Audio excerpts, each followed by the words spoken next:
শুভ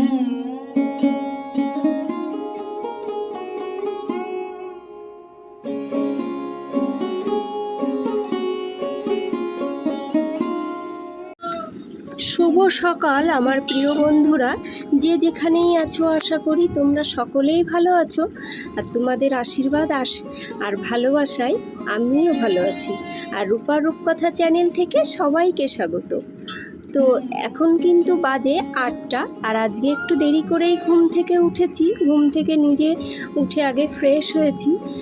আর আজকের ব্লগটা কিন্তু তোমাদের সঙ্গে করেই এই 8টা থেকেই শুরু করলাম। তো আশা করি এই ভিডিওটা তোমাদের খুব খুব ভালো লাগবে। তো তোমরা সকলেই সঙ্গে থাকো।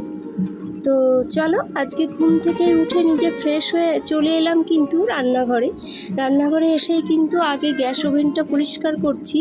কারণ কি বলো তো, গ্যাস ওভেনটা একটু যখনই হোক, রাত্রেবেলায় যদিও আমি পরিষ্কার করে রাখি, তথাপিও কিন্তু সকালবেলায় একটুখানি যেহেতু বাসি হয়ে যায়, সেহেতু কিন্তু একটু পরিষ্কার না করলে মনের মধ্যে কেমন একটা করে, তাই না বলো তো।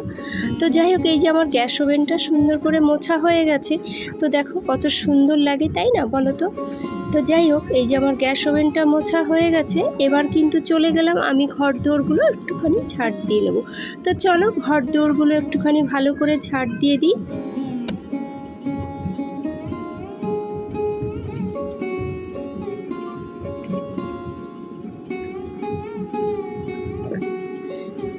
আর একটা কথা কি বলো তো, আমাদের বাড়িটা কিন্তু ডবল করে ঝাড় দিতে হয়। দিনের মধ্যে অনেকবারই ঝাড় দিতে হয়, আর সকালবেলা কিন্তু দুবার করে ঝাড় দিতে হয়। কেন বলো তো, যেদিকে আমি ঝাড়টা দিই, উল্টো দিকে পশমটা মনে হয় যেন আরও উড়ে চলে আসে। সেই কারণে কিন্তু একবার ঝাড় দেওয়ার পরে আবার কিন্তু উপর দিয়ে একটুখানি ঝাড় দিয়ে দিতে হয়, না হলে কিন্তু পশম থেকেই যায়। আর মোছামুছির সময়ও কিন্তু কাপড়টায় লেগে যায় পশমগুলো, তাই না। তো চলো, এই যে আমি আরেকবার করে ঝাড় দিয়ে দিই।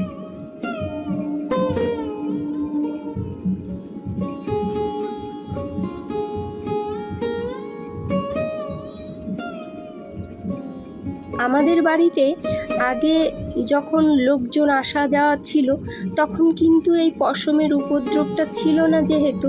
আর এখন আমাদের বাড়িতে কি হয় বলো তো, যেই আসুক না কেন, মনে হয় যেন কি বলবো, প্রত্যেকের মুখে একই কথা যে তোমাদের বাড়িতে এত পশম কেন।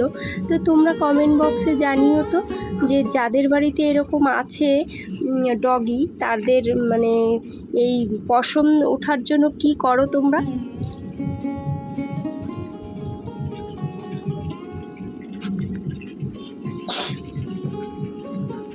তো এই যে আমি দুবার করে কিন্তু আমার ঝাড় দেওয়া হয়ে যাচ্ছে। আর এবার কিন্তু আমি সুন্দর করে ঘরটা ঝাড়ু দিয়ে নিয়ে নিই।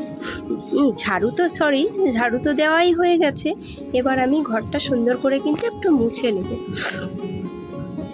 আর তোমরা সবাই দেখেছো, আমি যেদিন ঘর মুছি সেদিন কিন্তু আমি এই লাঠি দিয়েই ঘর মুছি। কারণ আমি কিন্তু উবুর হয়ে বসতে পারি না, কারণ আমার পায়ের অপারেশন আছে। সেই জন্যে কিন্তু আমার এই অসুবিধাটা হয়, যে কোনো কাজই আমি হাঁটু গেড়ে বসতে পারি না।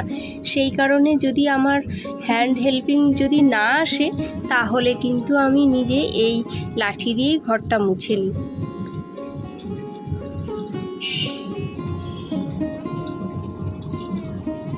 আর এত গরমে, সত্যি কথা বলতে এত গরমে না ভয়েসটা দিতে এত কষ্ট হচ্ছে, যেহেতু ফ্যানটা বন্ধ আছে সেই কারণে।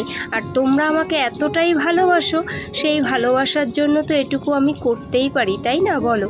তো এই যে রান্নাঘরে রান্না হয়েছে আজকে কাতলা মাছ, আম দিয়ে টক ডাল। আর এই যে এটা হচ্ছে ছোটো বাটিটায় দেখা যাচ্ছে যেটা, এটা হচ্ছে মাছের ডিম দিয়ে পেঁয়াজ দিয়ে ভাজা, আর কাঁচা লঙ্কা দিয়ে। আর এটা ভেন্ডি আলু ভাজা। ব্যাস এইটুকুই খাবার আজকে রান্না হয়েছে, বেশি কিছু হয়নি। যেহেতু গরম না, সেহেতু কিন্তু আমার বরমশাই আর আমার শ্বশুরমশাই এরা দুজনেই কিন্তু টক ডাল দিয়েই ভাত খেয়ে নেবে। মাছটা খেতেই চায় না, তো মাছ তো করতেই হয় যেহেতু, সুতরাং সেই কারণে বেশি কিছু রান্না করাটাই একটা বৃথা। তো যাই হোক, এই যে রান্নাঘরে রান্নাবান্না দেখানোর পরে তোমাদের সঙ্গে তো শেয়ার হয়েই গেল। এবার কিন্তু চলে এলাম এই যে জলের বোতলগুলো ফাঁকা হয়ে গেছে।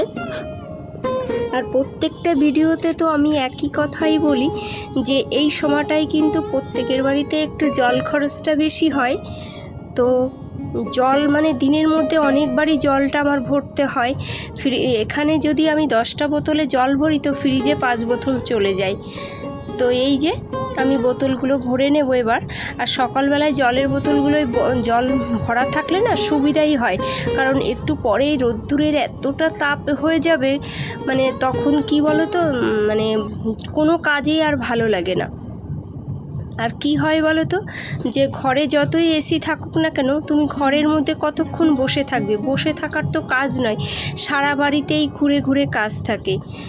তো সেই কারণে যতটা পারি সকালবেলায় তাড়াহুড়া করে মানে 1-2 ঘন্টার মধ্যে সমস্ত কাজগুলো করার চেষ্টা করি। তো এই যে আমার কিন্তু জলের বোতলে জলগুলো ভরে এবং ডাইনিং টেবিলটা আবার সুন্দর করে পরিপাটি করে সাজিয়ে নেব। আর এই যে ম্যাটগুলো কিন্তু আমি গত রাত্রে আমি কিন্তু একটুখানি সার্ফ দিয়ে ঘষে নিয়েছিলাম, যে আবার তেল চিটে হয়ে গেছে কিনা। 2 দিন আগেই করে রেখেছিলাম, আবার একটুখানি, যদিও খাওয়ার পরে রোজই মোছা হয় কিন্তু মুছলে কিন্তু ভালো হয় না। তো এই যে আমি আবার একটু সার্ফ দিয়ে ধুয়ে রেখেছি, সেটা পরিষ্কার হয়ে গেছে। তো দেখতে দেখতে এই যে আমার জামা কাপড়গুলো কাজ করতে করতে সকালে যেগুলো মেলে দেওয়া হয়েছিল ছাদে, সেগুলো কিন্তু শুকিয়ে গেছে। যা রোদ্দুর, তাতে মনে হয় 10 মিনিটেই জামা কাপড়গুলো মানে কি বলবো, মানে কাগজের মতন হয়ে যায় শুকিয়ে। তো যাই হোক, এই যে আমি জামা কাপড়গুলো নিয়ে এলাম। তো জামা কাপড়গুলো এখন আর ভাঁজ করব না, কারণ কি বলো তো, এই রোদ্দুরের তাপে না ওটা গরম থাকবে, সেই জন্য একটু ঠান্ডা হোক তারপরে আমি এটা ভাঁজ করে নেব। আর এই যে বাবা বাজারে গেছিলেন, তো বাজার থেকে এই যে কিছু ফল নিয়ে এসছে, সেগুলো আমি এই ট্রেটায় রেখে দেব। আর তোমরা তো জানো সমস্ত ফল ট্রেতে রাখলেও আমি কিন্তু কলাটা বেশিক্ষণ রাখি না, কারণ কলা যখনই আমি সামনে থাকি ড্রয়িং রুমের সামনে ততক্ষণ কলাটা থাকে, না হলে এই কলাটা এক্ষুনি আমি ওই শোকেসে তুলে দেব। কারণ গোল্ডি যদি কলা দেখতে পারে না, ডাইনিং টেবিলের উপরেই উঠে যাবে। কি বলবো বলো তো, আর রাগ করলে কি, ও তো বোঝে না, আর ওদেরও তো খেতেই ইচ্ছা করে। তো যাই হোক, এই যে জামা কাপড়গুলো নিয়ে এসে ঠান্ডা হয়ে গেছে, এখন আমি একটুখানি এগুলো ইস্ত্রি করে নেব, কারণ জামা কাপড়গুলো হাতে কাচলে না দেখো কি অবস্থা, কুঁচকে গেছে একদম। তো এখন কিন্তু বাজে বিকালবেলা হয়ে গেছে, তাই এই যে আমি জামা কাপড়গুলো একটুখানি ইস্ত্রি করে নেব। তো চলো।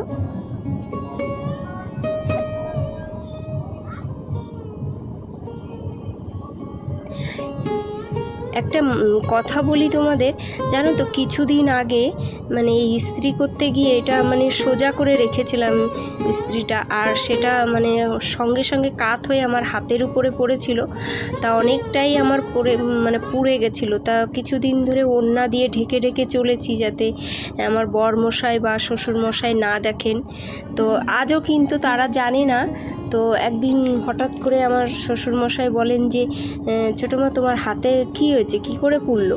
তাই আমি বললাম যে মানে সবজি রান্না করতে গিয়ে ঘি দিতে গিয়ে ঘি পড়েছিল একটুখানি, অনেক দিন হয়ে গেছে। তো উনি আর কিছু বলেনি, উনি কিন্তু জানেনও না যে আমার ইস্ত্রিতে এটা পুড়ে গেছে। তো যাই হোক, কী আর করা যাবে, যতটা পারি কাউকে টেনশন না দেওয়ার চেষ্টা করি।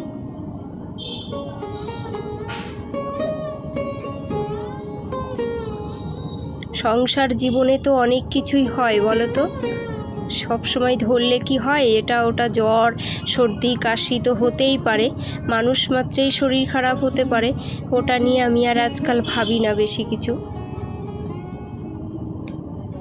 আর একটা কথা কি বলো তো, আমার শীতকালেও যেমন কষ্ট হয় তেমনি গরমের সময়ও কষ্ট হয়। শীতে যেমন কোল্ড অ্যালার্জিতে আমি খুব ভুগি, যেমন আমার সব সময় হাঁচি দিনের মধ্যে 100-150টা হাঁচি। আর সেই মানে কি বলবো, সেই হাঁচি মানে এ বাড়ির থেকে ও বাড়ি শোনা যাবে, এত মানে আমার জোরে হাঁচি হয়, মানে নাক সুরসুর করে। এটা কিন্তু ঠান্ডা লাগা না, জাস্ট অ্যালার্জির জন্য হয়। আর গরমেতে পুরো মানে এত অ্যালার্জি বেরিয়ে যাবে আমার পুরো বডিতে, মানে কি বলবো, মানে কোনো র্যাশ বেরোয় না, অথচ পুরো লাল হয়ে যায় আমার, এরকম হয়ে যায়, আমি এত কষ্ট পাই। যেমন শীতে কষ্ট পেয়েছি, সারাটা শীত 6 মাস ধরে কষ্ট পেয়েছি, তেমনি এই গরম তো এখনোই বলতে গেলে কিছুই পড়েনি, গরমের কিছুই হয়নি, তাও আমি এত কষ্ট পাচ্ছি গরমে। তো যাই হোক বন্ধুরা, আজকের মতন ভিডিওটা এখানেই শেষ করছি, ঠাকুর ঘরে দিয়ে সন্ধ্যা প্রদীপ দিয়ে। তোমরা সবাই ভালো থেকো, সুস্থ থেকো। কালকে আবার আসবো নতুন একটা ব্লগ নিয়ে। তো সেই পর্যন্ত তোমরা সুস্থ থাকো বন্ধুরা। টাটা। আজকের মতন ভিডিওটা এখানেই শেষ করছি।